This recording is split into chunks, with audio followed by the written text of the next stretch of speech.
Transcending mystery generally refers to the act of moving beyond the limitations of our understanding, experiencing something profound and often spiritual, whether it's related to faith, wonder, or the unknown. It can involve encountering the vastness of existence, confronting the limits of human knowledge, or finding deeper meaning in life through various experiences. Authors and thinkers have explored the idea of transcending mystery through various forms, including direct experience, symbolic expression, and the exploration of sacred stories and rituals. Transcending mystery can also involve confronting personal limitations, finding meaning in suffering, and developing a deeper sense of spiritual awareness. In essence, transcending mystery is a concept that invites us to look beyond the surface of things, to question our assumptions, and to embrace the unknown with curiosity and openness. Now, Transcendentalism began in the 19th century and began as a movement largely among younger Unitarian ministers and lay leaders determined to bring about a moral and spiritual renewal within the churches, which they felt had become complacent after deciding to set aside the doctrine of the Trinity as irrational and unnecessary. They rejected the materialistic philosophy grounded in the idea that all we know comes through the five senses.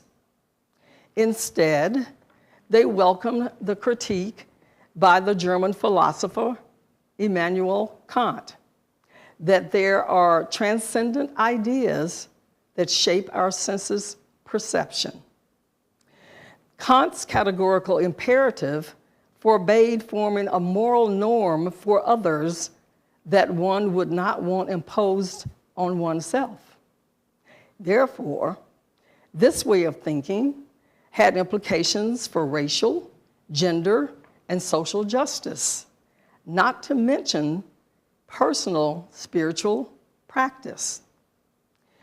These were our foremothers and fathers: Ralph Waldo Emerson, Henry David Thoreau, and Margaret Fuller.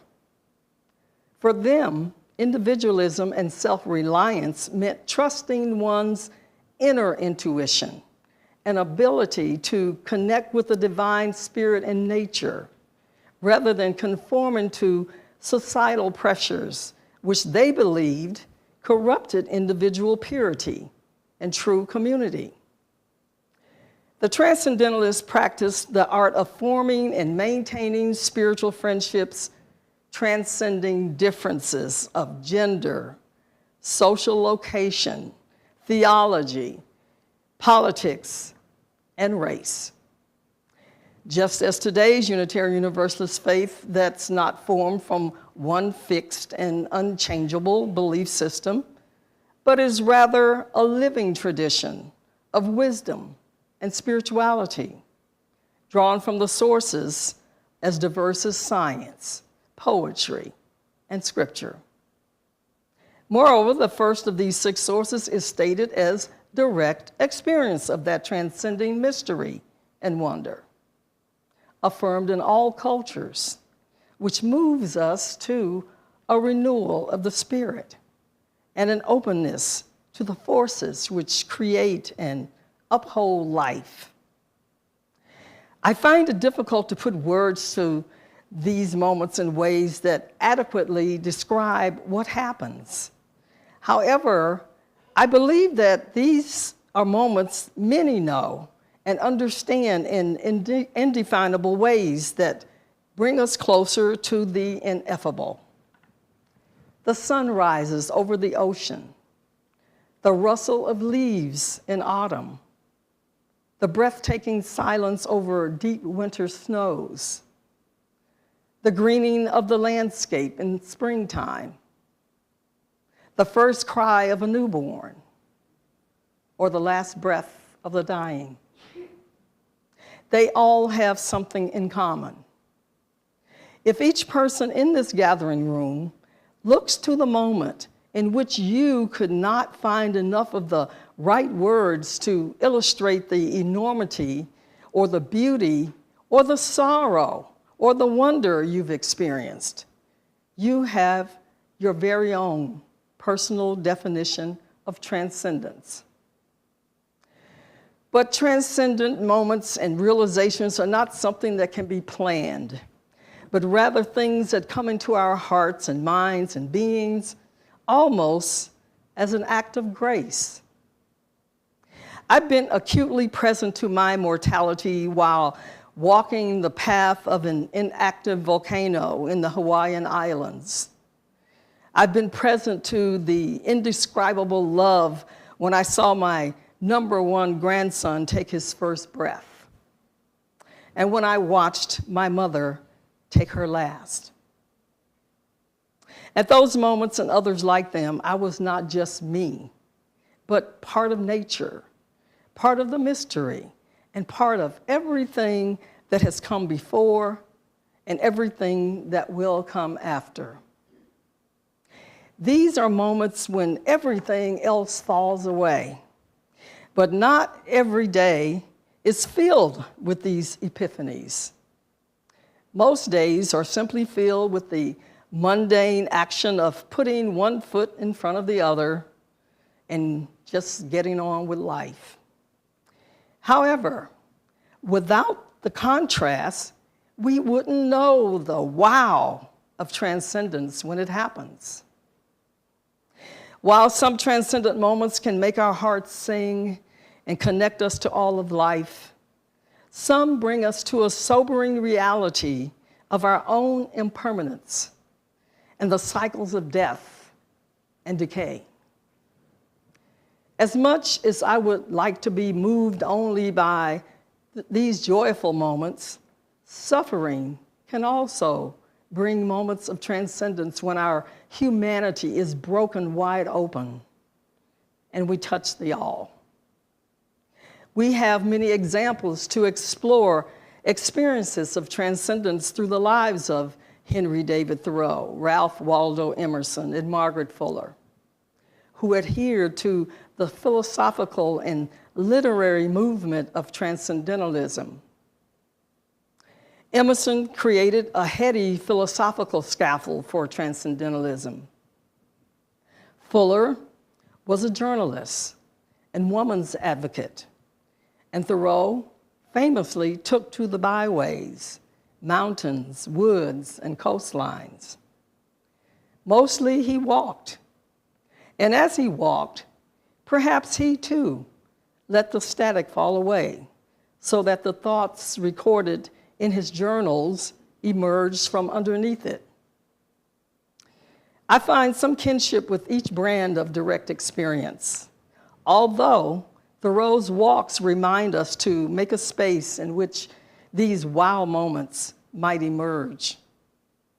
However, it takes slowing down, a willingness to say less rather than more, and gifting ourselves with time to be rather than time to do. In his reflection on the climb of Mount Katahdin in Maine, perhaps Thoreau was as touched by endorphins as he was by the rawness of the rocky plateau. He detailed his reaction in paragraphs full of exclamation marks and capital letters, concluding with the words, and I quote, "Talk of mysteries." However, he is arguably best remembered for the 2 years that he lived in the woods at Walden. But lest we forget, Thoreau wasn't all that. Although he declared a desire to live as self-sufficiently as possible, he also enjoyed plenty of meals at the table of friends and family. Moreover, one hardly ever mentions his actions that preceded his 2 years at Walden Pond. May 3rd, 1844, in the weekly newspaper, the Concord Freeman read like this, and I quote, "A fire broke out in the woods near Fairhaven Pond in this town at 10 o'clock last Tuesday forenoon. No less than 300 acres burned, with at least $2,000 lost in property." The article continues with this rebuke. "The fire, we understand, was communicated to the woods through the thoughtlessness of two of our citizens who kindled it in a pine stump near the pond." The two citizens were 20-something Thoreau and his companion, who had set the woods on fire while choosing to cook fish in the Indian fashion. The efforts to douse the inevitable flames failed, and the woods began to burn in earnest. After alerting nearby landowners to the conflagration, Thoreau took a seat to observe the events unfolding before him, in what may have been an effort to turn an oops moment into a wow moment. Years later, Thoreau wrote of the fire in a long journal entry saying, "It was a glorious spectacle, and I was the only one there to enjoy it." He was the only one enjoying the spectacle because the others were trying to put the fire out.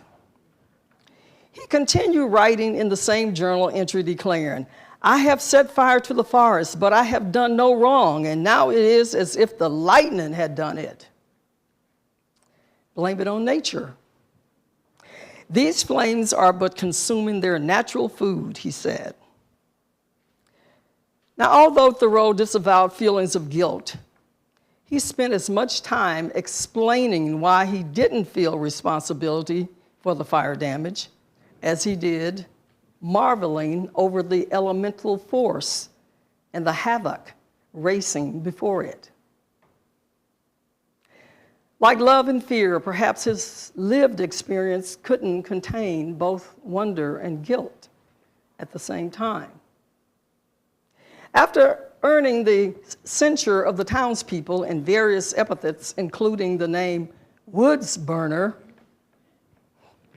a year later, Thoreau took to the woods at Walden Pond, and there began the 2-year experiment in self-reliance. Transcendence doesn't exist in a vacuum, and neither do we. Our wow moments might bump into other obligations, other sensibilities, because life is full of contradictions. The gap between our aspirations and our lived experiences. We are heirs to a tradition that places high value on the application of reason and inquiry, but those mountainside cries are not reasonable, nor are the unexpected intoxications of love or tears that come unbidden when art and music touch our souls. Where are we? In our bodies in this room, with each other. Ordinary, real, transcendent? When our first source claims that transcendence is affirmed in all cultures, what would the neighbors at Walden be able to teach us about transcendence in the cultures of the marginalized?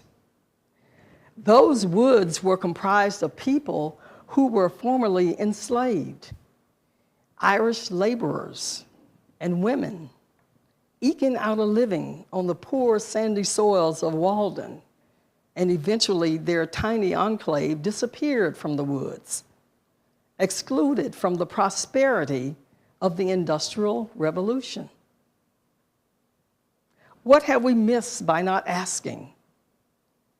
We're not immune to cultural contradictions or individual contradictions, giving into ease rather than rigor, declaring values which are inconsistent with our choices.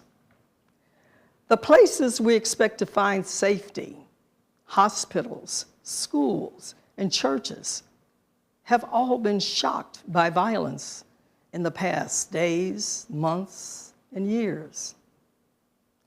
The search for transcendence is a lifetime practice.